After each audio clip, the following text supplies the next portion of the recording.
It began like any other quiet morning in a remote part of Western Australia, until a friend arrived at a secluded countryside home and stumbled upon something that would haunt the region for decades. A young man's body lay motionless in the driveway, face down, eerily silent beneath the rising sun. Fearing the worst, the visitor didn't dare go inside and immediately called the police. When police entered the property, what they discovered was beyond anything they had ever encountered, an unimaginable scene that would leave even the most seasoned officers visibly shaken. Gruesome, deliberate, and deeply disturbing. In a home once filled with echoes of laughter and life, a brutal act had silenced everything. As word spread, the peaceful rural community was gripped by fear, confusion, and heartbreak. This is the gruesome and tragic case of the Greenough Family Massacre.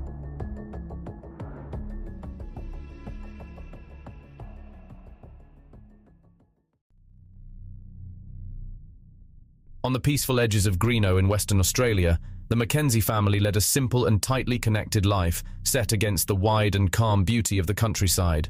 Karen Mackenzie, a 31-year-old single mum, was the centre of the household, a woman full of strength and kindness, who welcomed the quiet of living far from town.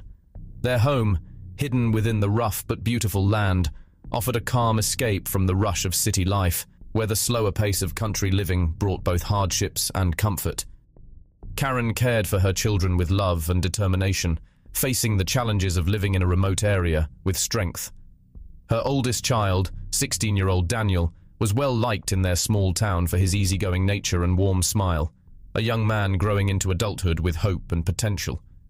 Amara, who was 7, was full of energy and curiosity and seemed to enjoy the outdoors around their home, likely spending her time discovering and learning. And little Katrina, just 5 years old, was full of the pure joy that comes with being a child. Her days were simple, happy, and closely tied to the natural world around her. While not much is known about how the family spent each day, what stands out is a picture of a loving household deeply connected to the place they called home. Karen's steady strength, Daniel's kind nature, Amara's bright energy, and Katrina's soft, sweet presence all came together to create a peaceful life in a place where life moved slowly, yet meaningfully. But on the night of February 21st and into the early hours of the 22nd, 1993, that calm was broken in a horrific and unimaginable way. The lives of this ordinary, close-knit family crossed paths with a troubled young man, leading to a tragedy that would shake Greenough and leave a lasting impact across Australia. William Patrick Mitchell, a 22-year-old farm worker who knew Karen, was only loosely connected to the family. It's believed that Karen had recently turned down his romantic interest, something that would later become a key detail in this case. Unlike the steady life the Mackenzies shared, Mitchell's background was troubled, with reports suggesting he had ongoing issues with drug use. On the Sunday night before, William Patrick Mitchell had taken a heavy mix of cannabis, alcohol, and amphetamines, a combination that pushed him toward a violent path. At around 3 a.m. on Monday, February 22nd, he drove out to the Mackenzie family's isolated home in Greenough. What exactly he planned was unknown, but what followed was deeply tragic. Daniel was still awake at that late hour when he heard a car arrive. Curious about who it could be, he turned on the kitchen light and stepped outside to take a look, unaware of the danger that was lurking. Carrying a tomahawk-style axe, Mitchell walked up to Daniel, ignoring the teenager's effort to say hello. In a quick and cruel attack, he hit Daniel several times, ending his life on the dusty driveway where he collapsed face first. The first tragedy of that terrible night. Mitchell then stepped into the house, finding Karen Mackenzie asleep on a mattress in the lounge room. Using the same axe, he struck her head and neck repeatedly, taking her life as well. In an act of depravity, he grabbed some lotion from the bathroom and a plastic bag, which he put over Karen's head before assaulting her corpse 3 times. The horror continued as Mitchell focused on Karen's 2 young daughters, 7-year-old Amara and 5-year-old Katrina, who were probably sleeping in their rooms. He also assaulted Amara before ending her life and took Katrina's life in her bed. The details of how they died were deemed so gruesome that a judge later ordered the details to remain sealed, protecting the public from the full extent of the horror. The Mackenzie home, once a haven of warmth, became a scene of unimaginable carnage. Mitchell, possibly fueled by drugs and anger over Karen's rejection, left behind no one alive. The family's dogs barked through the chaos, the only ones to witness the horror as it happened, though their cries went unnoticed in the stillness of the early morning. When Mitchell finally left the property, the lives of Karen, Daniel, Amara, and Katrina had been cruelly taken, and the quiet town of Greenough was forever changed. The horrific scene was uncovered on the morning of February 22, 1993, when a friend arrived at the Mackenzie home to carry out a job for Karen. They were stopped cold by the sight of Daniel's body lying face down on the driveway. Too shaken to go inside alone, they quickly contacted the police. Among the first to arrive was Sergeant Brian Jones, who was met with a scene so disturbing it would stay with him and others on the case for the rest of their lives. Inside the home, the bodies of Karen, Amara, and Katrina were found where their lives had been taken. Karen in the lounge and the girls in their bedrooms, all showing clear signs of a brutal attack with an axe.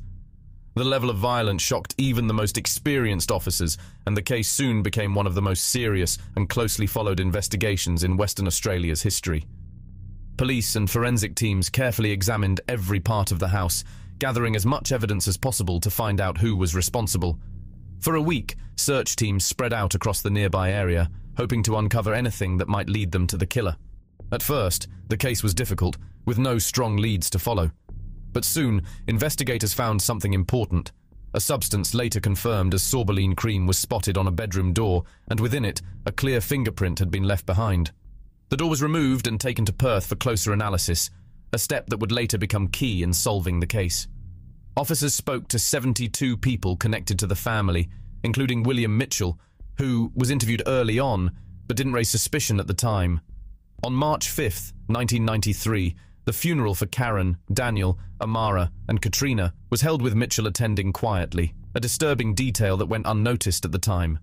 The investigation continued for 5 long and difficult weeks, as fear grew among the public and the local community as they struggled to cope with the tragedy. Rumors and guesses filled the air, with some thinking it might have been a jilted lover or even a gang-related revenge attack. One story involved a psychic named Gabrielle, who claimed she helped by giving a profile of the killer and pointing out a missed fingerprint. Both the police and the family denied she was involved, and there are no official records to support her claims. Despite these distractions, investigators stayed focused on the solid evidence, especially the sorbeline cream and the fingerprint, which gave them hope that they were getting closer to the truth. 5 weeks after the murders, in 1993, police arrested William Patrick Mitchell.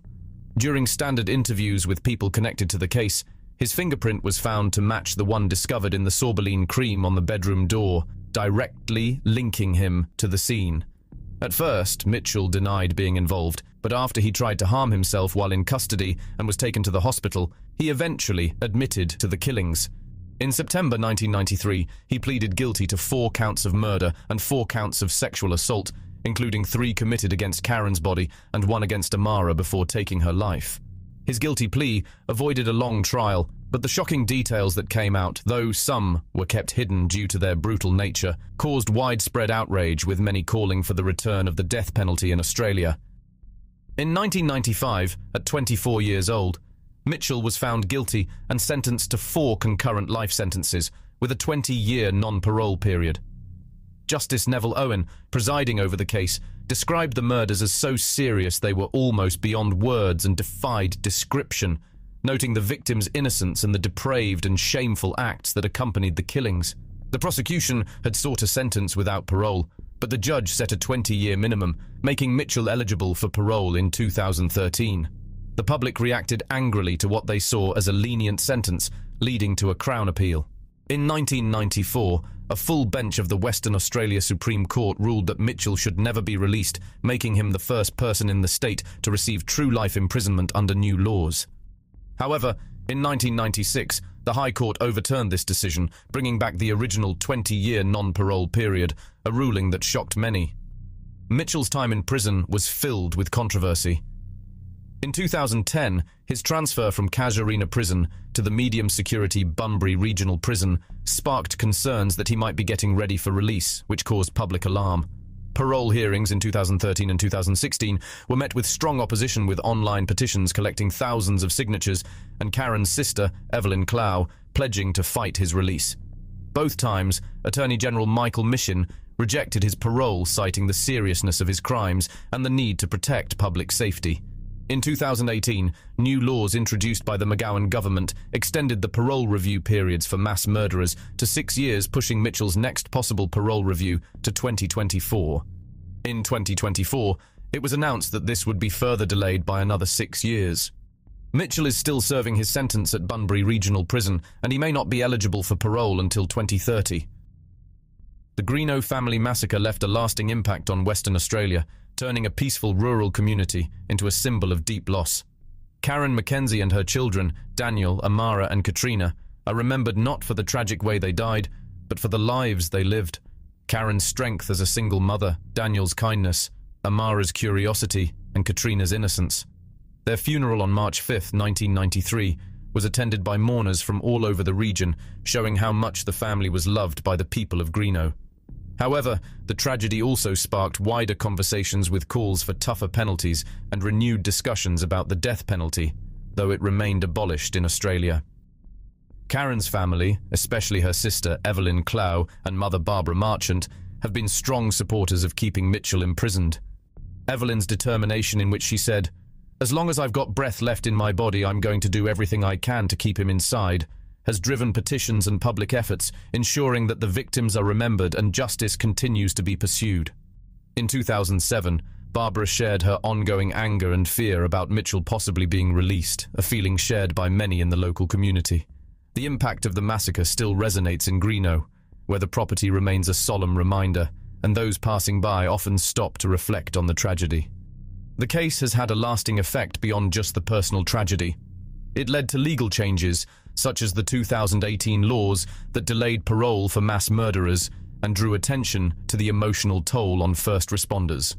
Western Australia Police Commissioner Carl O'Callaghan mentioned in 2013 that some officers remained deeply affected by the crime scene. The court's decision to suppress certain details highlighted the extraordinary nature of the massacre, but the story of the Mackenzies continues to be remembered for their strength and loss. It is profoundly saddening to reflect on what the victims suffered at the hands of this cold-hearted monster. As this tragic story comes to a close, our thoughts are with those whose lives were so needlessly lost, and with the loved ones who continue to carry their memory. If you found this video compelling, be sure to like and subscribe to our channel and check out our